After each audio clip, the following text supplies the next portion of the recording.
Hey everybody, welcome into Old Mountain Bricks. Today we've got another Lego City update here for you. We've got to improve the roads once again here. I think we're in the final stages of that. Maybe some new pieces will arrive. We've got some other things going on that I just want to share with you as we get ready for San Diego Comic-Con. See if anything exciting is coming for that, so stay tuned and we'll see what we can get into today. Okay, we've got this big stack of road plates sitting over here. We need to go ahead and start clearing some things out of here, so let's go ahead and get these road plates ready to go. We'll do some tiling, and we'll then add things back into the city and see what else we can improve today. I know it's a little hard to see the light bluish gray on top of the light bluish gray, but we're adding a ton of these tiles, and it just adds so much detail to our Lego city with a combination of the tiles and the studs and the plates in order to kind of give our Lego city just a little bit more realism and allow for a lot of minifigure posing, of course. Okay, so after that, we've got 1, 2, 3, 4, 5 straight road plates created there. We've got 2 curves. So now we need to place these bad boys in the city here because there's still a few plates that need the road extender still, like kind of in the back section. But these should fill in some of those, as you can see over here, and then we'll take out those other plates. Actually, we might leave them in there just so we can kind of see the final grid, because we've got to make that turn over there. And then we'll save that for another Lego City update to officially finish the roads. Let's go ahead and get those in there. Got a really cool top-down view that really shows a lot of the empty space we still have in the city there, but it's filling up fast, so adding these roads are really going to put everything together for us. Okay, so ignore the vehicles, but here's the first street going all the way down. We put one of the roads in front of Assembly Square for now. I think that looks good. Here is the second road going all the way down. Again, the T needs to be done. But we've got the curve put in right here.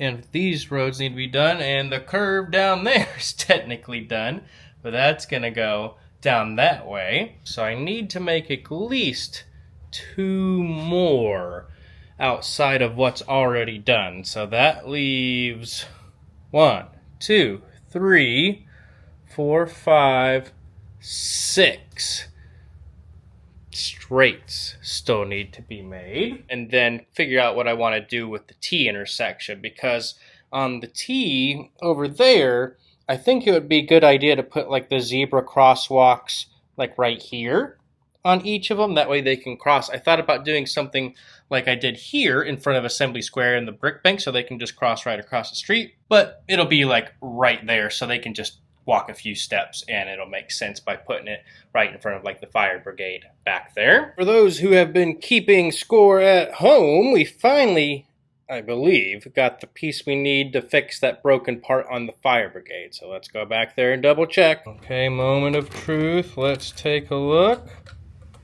So you can see the piece we are replacing is this brown one here that should have been red that I broke earlier. Still a risk using the reddish brown color that breaks, like the brittle brown, but here we go.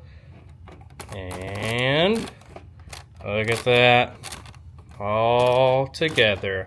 Okay, so I've taken as many of the plates out of the Lego City that needs to have the Mills plate work done. So let's go ahead and do that. I've got another one I need to open up here. We're going to do maybe 7 straights and then try and do the 2 T intersections that we need.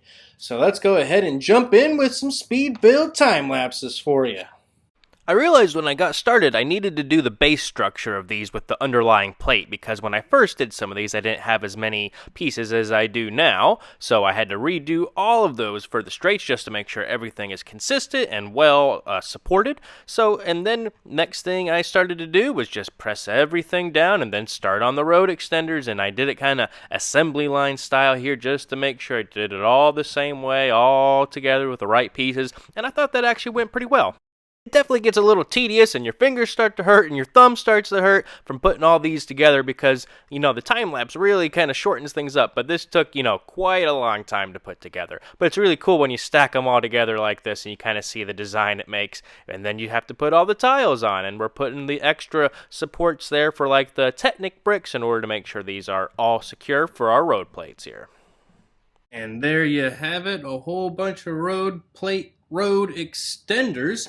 We were getting a little worried. We're almost out of these, so we're going to probably need to get a few more in order to kind of fill out the parts on the road plates, but we made it far enough to do that, so we're moving right along here. So now we just got to put these on and then use up all of our 2x2 brick probably in order to build all of these roads. And then the next thing we do is we have to attach all those Technic pieces and attach them to the roads themselves, which again takes a lot of pieces. 1, 2, 3, 4, 5, 6, and 7. You gotta break out the big bin of the 2x2s when you're building road plates like this. So luckily I've ordered the right plates in order to make the sidewalks a little easier to do. So this goes by a lot quicker than it used to with using just miscellaneous plate that I had. So you go through all 7 of these, placing down all those, making sure I have room for the gutters, and it really starts to come together near the end there. I definitely need to order one of those hammers like they use on Lego Masters when building some of this, because my hands were sore by the time I was done with all of this because it just took so long. We're going to need a few more pieces before those plates are ready, but they are pretty close, so right around the corner we're going to finish up the grid in our city here. So, now that that's done, let's straighten up here with what we can and try and figure out how we can leave the Lego city in a bit more of a presentable state here.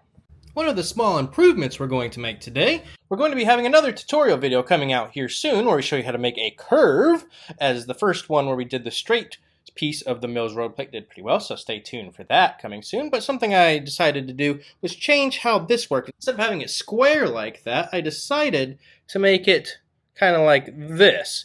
It's not super curved. I could use kind of 2 of those pieces if I really wanted to, but I think it looks good enough for what we need. So I think I am going to update that little plate right there just by pulling out with the old brick separator here. Yeah, see, just like that. So let's go ahead and update that. Now I know there's a better way to do this, but what I'm using is just these right here, kind of this part wedge plate, the part of a circle, and then the little corner piece there. So I'm just going to put them on just kind of like this here. But adding this piece gives the illusion that it's more curved than it is, just like that. So let's put some tiles on there. The suitcase back, and there we go, all curved up. I also think it's time to move the little holiday trolley out of the way that I was using because it kind of looked like a trailer, to replace it with our friends with the Avatar trailer. Oh, if I don't break it, hold on. With our friends with the Avatar trailer. Just put them right here. Okay, and I think that looks a lot better over here. We'll put the holiday away for now. Christmas is just around the corner. Okay, and here's an updated look at our city. It is coming right along here. With the updates we've done today, we've kind of spaced some of the vehicles back out, kind of set the minifigures back up. I think all of that's looking very nice. You can see some of the minifigures and the vehicles back on the roads. We put the Lego truck in the back. It looks a little silly because there's no road there, but it's a huge truck there, so it's got to go somewhere, and right there is the best place for now. But I think we've got a lot accomplished today, so I appreciate you coming by Old Mountain Bricks today. If you enjoyed this video, hit a like, as it really helps the channel out. Subscribe for more content. We've got a lot of good stuff coming your way here. So until next time, thanks for coming by Old Mountain Bricks today. Have a good one.